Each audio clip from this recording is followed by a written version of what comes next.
சிங்கம். வாத்தியாரே வாங்குங்க. எல்லாருக்கும் வணக்கம். வணக்கம் Dubai. I think first time in Saima. Thank you for this love, Saima. Meiyazhagan வந்து ஒரு ரொம்ப ஸ்பெஷல் ஃபில்ம். அந்த படம் ஒரு நாவலாக தான் வந்துச்சு. அதை படித்து முடிக்கும்போது இந்த மாதிரி படம்லாம் மலையாளத்தில் தானே எடுப்பாங்க, தமிழ் எடுக்க முடியுமான்னு தோணுச்சு.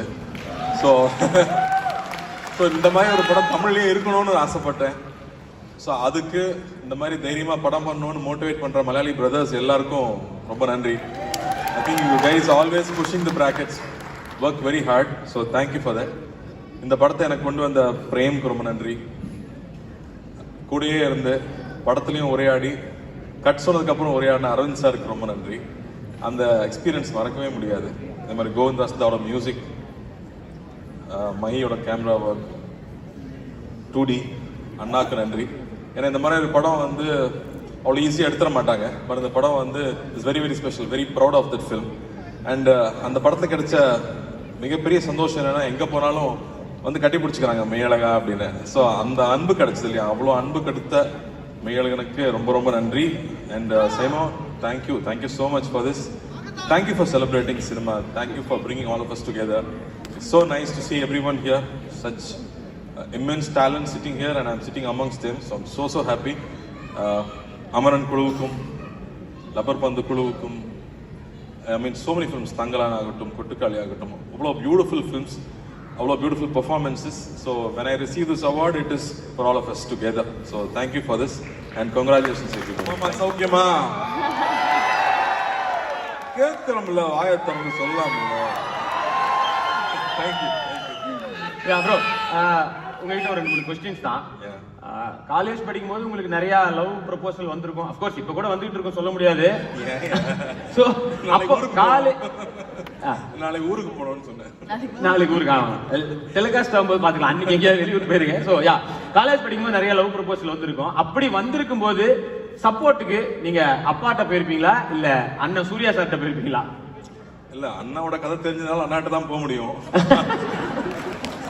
அதனால நிச்சயமா அவர்கிட்ட போய் ஹெல்ப் கேட்க முடியும். நீ ஃபர்ஸ்ட் நீ போ, உனக்கு அடி விழுந்தாரு பார்த்துட்டு அப்புறம் நான் வந்து சொல்றேன்னு சொல்லுவாரு. சோ இல்ல, இன்னொன்னு ப்ரோ, சப்போஸ் நீங்க ரெக்கமெண்டுக்கு அங்க போய் அவர் இன்னும் சூப்பரா இருக்காரு அப்படின்னு மின்சார கணவன் மாதிரி மாறக்கூட வாய்ப்பு இருக்கு. அவர் மாதிரி ஆளுங்கிட்ட அனுப்ப கூடாதுன்றேன். இல்ல, அது அடிக்கடி நடக்கும். கிட்ட வந்துட்டு சார் உங்க அண்ணா ஃபேன் அப்படின்னு சொல்லுவாங்க. ஒரு போட்டோ வேணுமா, கொடுக்க மாட்டேன்னு சொல்லிடுவேன். அதெல்லாம் நடந்துட்டு தான் இருக்கு. ஸோ அப்புறம் ப்ரோ, இந்த மெய்யழகன் படத்துல வர மாதிரி யாரோட பேரையாச்சும் மறந்துட்டு அப்புறம் அப்படியே ரொம்ப நேரம் இருந்து சமாளிச்சிருக்கீங்களா? நம்ம எல்லாருமே பண்ணிருக்கோம்னு நினைக்கிறேன். இல்ல, நம்ம எல்லாருமே பண்ணிருப்போம். முக்கியமா கல்யாணத்துக்கு போகும்போது ரொம்ப நாளுக்கு அப்புறம் பார்ப்போம். உங்களை தெரியாதான்னு சொல்லிடுவோம். எங்க என் பேரை சொல்லி பார்ப்போமாங்க. இப்ப உஷாராயிட்டாங்க. இல்ல, அம்மா கூப்பிடுறாங்கன்னு எஸ்கேப் ட்ரை பண்ணுவேன். இப்பெல்லாம் கரெக்டா பிடிச்சிடறாங்க. நில்லு, நான் யாருன்னு சொல்லிட்டு போ அப்படின்னுறாங்க. காலில் விழுந்து மன்னிச்சிருங்க, உண்மையாவே உங்களுக்கு அடையாளம் தெரியல அப்படி ரொம்ப அழகாயிட்டீங்க, அதனால அடையாளம் தெரியல, ஏதாவது போய் சொல்லி சமாளிக்கிறது தான். அடிக்கடி பல்பு வாங்குறது உண்டு நிறைய இடத்துல. ஆனா இதுக்கெல்லாம் நீங்க வெளியில கஷ்டப்படவே வேணாம் ப்ரோ. ஏன்னா அவர்கிட்ட இருக்கிற ஞாபக சக்தியில ஒரு 5% வாங்கினாலே ஏன் அசிங்கப்படுத்துற?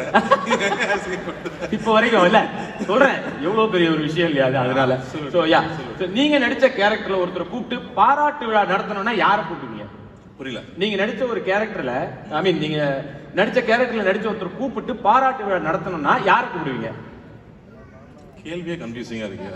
நீங்க எழுதி கொடுத்து நான் சொன்னேன், எனக்கே புரியலையே, கார்த்திக் எப்படி புரியுன்னு கேட்டேன். சத்தியமாவே புரியல.